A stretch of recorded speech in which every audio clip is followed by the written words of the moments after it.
Video को like और share जरूर करें और हमारे चैनल को सब्सक्राइब करना ना भूलें। यहाँ हर दिन आपको मिलेंगी ऐसी ही डरावनी और रोमांचक कहानियां जो आपको सस्पेंस और रहस्य से भरी दुनिया में ले जाएं। सब्सक्राइब करने के लिए नीचे दिख रहे लाल बटन को दबाएं। अंशुमान एक सामान्य नौकरी पेशा युवक था जो शहर की भागदौड़ से दूर एक छोटे कस्बे में नौकरी करने आया था। वहां उसे कंपनी ने एक पुराना किराए का मकान दिया, एक 2 मंजिला घर जो सुनसान गली के आखिर में अकेला खड़ा था।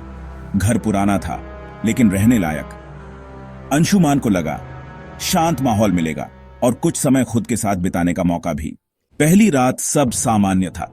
थक कर वह जल्दी ही सो गया, लेकिन आधी रात को उसकी नींद किसी दस्तक से टूटी। वह उठा, दरवाजा देखा, बंद था।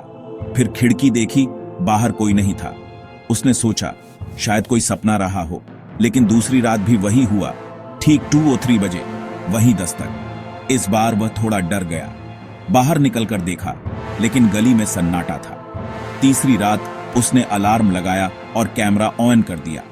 उसने कैमरा देखा, उसमें कोई परछाई दिखी जो दरवाजे के पास आकर रुक गई थी और फिर गायब हो गई। अब मामला अजीब हो चला था। अंशुमान ने अगले दिन अपने एक सहयोगी प्रांजल को बुलाया और सारी बात बताई। प्रांजल ने पहले तो मजाक उड़ाया, लेकिन जब कैमरा दिखाया गया तो वो भी चौंक गया।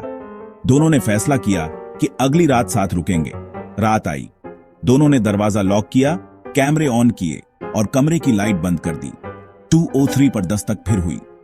इस बार दोनों ने सुना वह दस्तक सिर्फ दरवाजे पर नहीं, दीवारों और खिड़कियों पर भी हो रही थी, जैसे कोई चारों ओर घूम रहा हो। फिर एक हल्की सी सरसराहट, जैसे कोई फर्श पर घिसट रहा हो। अंशुमान ने हिम्मत की और दरवाजा खोला। कोई नहीं था, लेकिन जमीन पर कुछ अजीब से निशान थे, गीले पैरों जैसे, जो दीवार की ओर जा रहे थे और वहां जाकर गायब हो जाते थे। अगले दिन अंशुमान ने मकान मालिक से बात की। बूढ़े मालिक ने बात टालने की कोशिश की, लेकिन जब अंशुमान ने दबाव डाला तो उसने बताया वो मकान पहले एक बुजुर्ग महिला का था। अकेली रहती थी और कहते हैं कि उसकी मौत कई दिनों तक किसी को पता नहीं चली। जब बदबू आई तब दरवाजा तोड़ा गया। वह जमीन पर गिरी मिली, आंखें खुली थीं, जैसे किसी से कुछ कहना चाहती हो। उसके बाद से कोई उस मकान में ज्यादा दिन नहीं टिक पाया। अंशुमान अब डरने लगा था। उसने मकान छोड़ने का फैसला किया, लेकिन तब तक कुछ और होने लगा। दिन में भी सरसराहट, शीशे में परछाइयां और अपने आप चलने वाले पंखे। एक रात उसने देखा कि उसकी अलमारी खुली हुई है। वह पास गया तो देखा अंदर एक पुराना रेडियो रखा था जो उसने कभी नहीं देखा था। रेडियो अपने आप ऑन हुआ और एक फुसफुसाती आवाज आई, मुझे यहां से निकालो।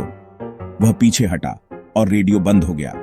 अब वह समझ गया कि जो भी उस घर में था वह केवल डराना नहीं चाहता था, शायद वह किसी को कुछ बताना चाह रहा था।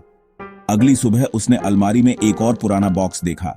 उसमें एक डायरी थी जिस पर लिखा था शांतिबाई। डायरी में एक अकेली बुजुर्ग महिला की कहानी थी जिसे उसके परिवार ने छोड़ दिया था। वह लिखती थी, मैं बस किसी से बात करना चाहती थी, जब तक कोई सुनेगा नहीं मैं यहां रहूंगी। अंशुमान ने वह डायरी पढ़ी और एक मोमबत्ती जलाकर घर के बीच में रखा। उसने जोर से कहा, मैं तुम्हें सुन रहा हूं, अब तुम्हें शांति मिले। तभी एक ठंडी हवा चली, मोमबत्ती बुझी और उसके कान में एक धीमी सी आवाज आई, धन्यवाद। उस रात कोई दस्तक नहीं हुई। अगली सुबह घर एकदम शांत था, न सरसराहट, न परछाई, न कोई डर। अंशुमान ने घर छोड़ दिया, लेकिन जाने से पहले उसने वह डायरी एक नजदीकी पुस्तकालय को दान कर दी ताकि कोई और पढ़ सके कि अकेलेपन में कैसा लगता है। अब वह जहां भी जाता है, जब भी कोई पुराना मकान देखता है, तो उसकी आंखें उस छाया को ढूंढती हैं जो सिर्फ सुनी जाना चाहती थीं। वीडियो को लाइक और शेयर जरूर करें और हमारे चैनल को सब्सक्राइब करना न भूलें। यहाँ हर दिन आपको मिलेंगी ऐसी ही डरावनी और रोमांचक कहानियां जो आपको सस्पेंस और रहस्य से भरी दुनिया में ले जाएं। सब्सक्राइब करने के लिए नीचे दिख रहे लाल बटन को दबाएं